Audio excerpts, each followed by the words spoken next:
So give me something more. What do you give? Give me a house, give me a car, give me a bungalow, give me something, so that I'll lend you 10 lakhs. Now I say, sorry sir, I don't have these things. Then he will say, you are an unsecured fellow. Instead of 12%, I'll charge you 24%. The rate of interest will go up.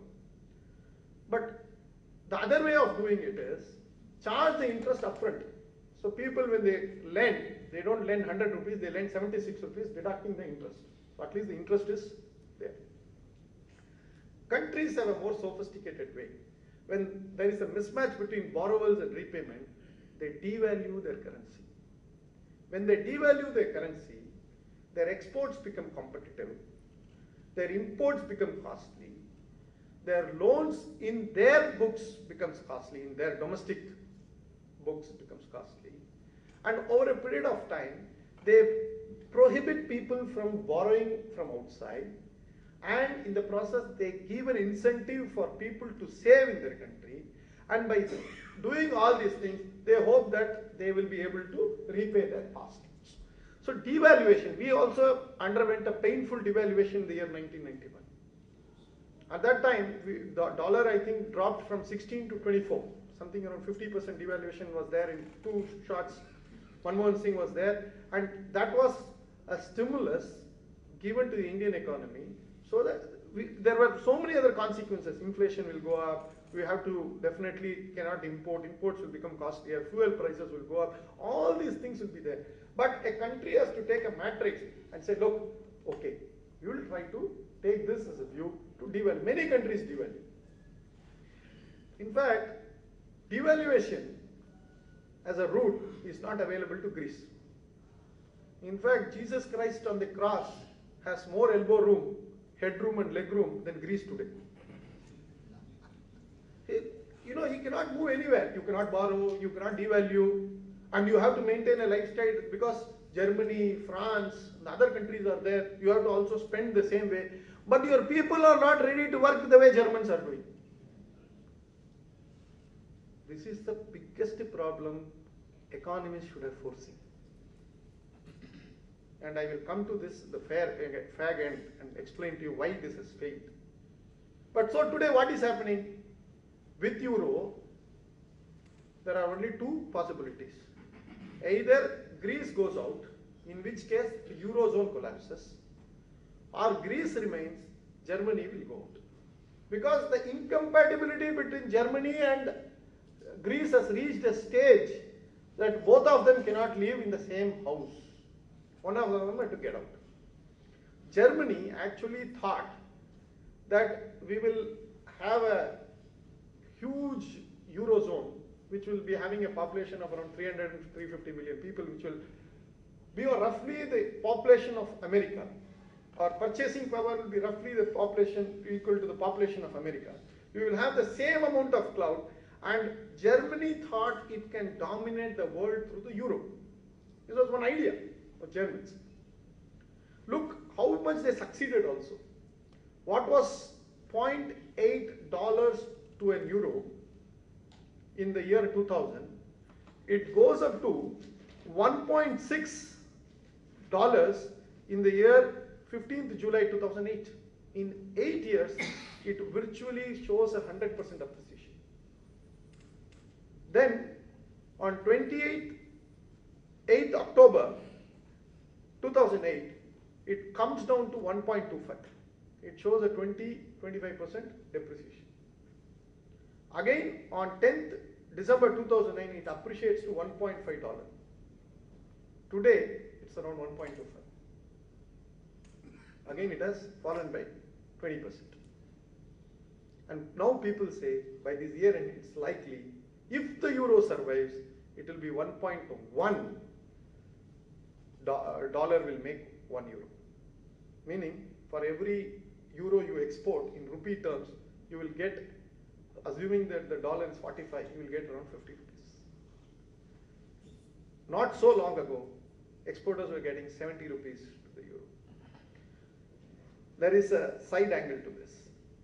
Provided you get the euro. I am again using the word provided you get the euro.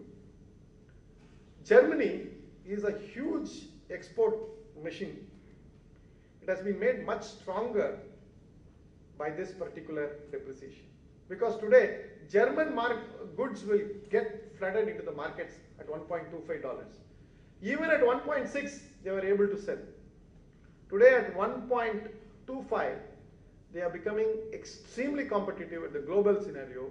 That means the Chinese yuan, which was expected to be devalued. In fact, tomorrow on 24th and 25th of May, there is a conference between America and China in Beijing, wherein America was requesting China to devalue its currency, and the conference strategic. You know, Americans put a beautiful word, strategic. Whenever they are getting pumped from behind, they will use the word strategic.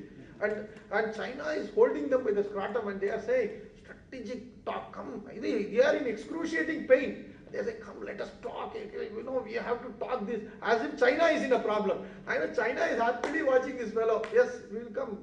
We will come. No, June will come in June. You know, whenever you want to urgently go, your driver will say, sir, I have to go for a Samiku Kudu Utanu, sir. No, he will never be that. Whenever you want to urgently take your driver. So like that, this fellow is like, I will come in June, we will discuss. No, please come. I want to discuss. No, but whatever it is, Chinese are not going to appreciate their yuan. Dollar will become strengthened, not because of anything else. And I will tell you why dollar will get strengthened, and then I will come to the cultural issue. Because people have no other place to park their money, they will invariably try to migrate to dollar. Dollar purchases will be there, and that is why dollar will become strengthened. But you will all be surprised. There is something fantastic happening in Europe right now. The Russian mafia has moved into Europe. Banks which have lent money are not able to get it back. Simple. Because Eurozone is collapsing, nobody has got a confidence of paying today. They are waiting, let me park my money in dollar for some more time. Let me bring it back after 1 year and see at that time whether euro will be 1.1 or 1. At that time I will pay. What is the big deal? I will now park it in dollar. I will get more benefit by parking it out in dollar, interest plus the depreciation. Both sides I will try to gain. So I am told European banks are hiring Russian mafia. The best mafia is the Italian mafia, but Italian mafia cannot be involved in this because Italian mafia will be too much involved in this. So they are hiring an outside mafia to recover. So there is a flight of capital happening from Europe to America. This is all not documented, but if you talk to any banker, he is telling you with great amount of detail, because you look at the map, what is happening? The whole of the map is in a state of flux. Germany has lent so much money to Greece, Portugal, Italy. And where do these banks, what does this bank give you? An IOU. They have given hard toil of the German people running into several billions of dollars, several million people working several years. Early retirement, Germans don't want to work after 50. The Portugal and the Greek said, why 50? We will retire at the age of 30. So what happens? A country starts to collapse if you start doing like this. Without hard work, a country cannot be built. You may join Eurozone, but you have to join the European work culture, work ethic of the Germans. But these guys, you know, there was a wonderful movie, Those Magnificent Men in the Flying Machine.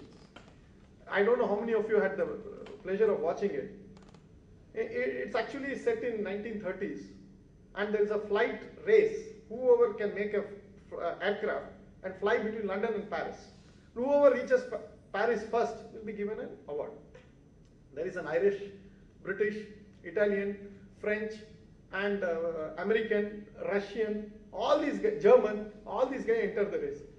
Each one's characteristics of that particular nation is typified in that particular movie. It's a brilliant movie.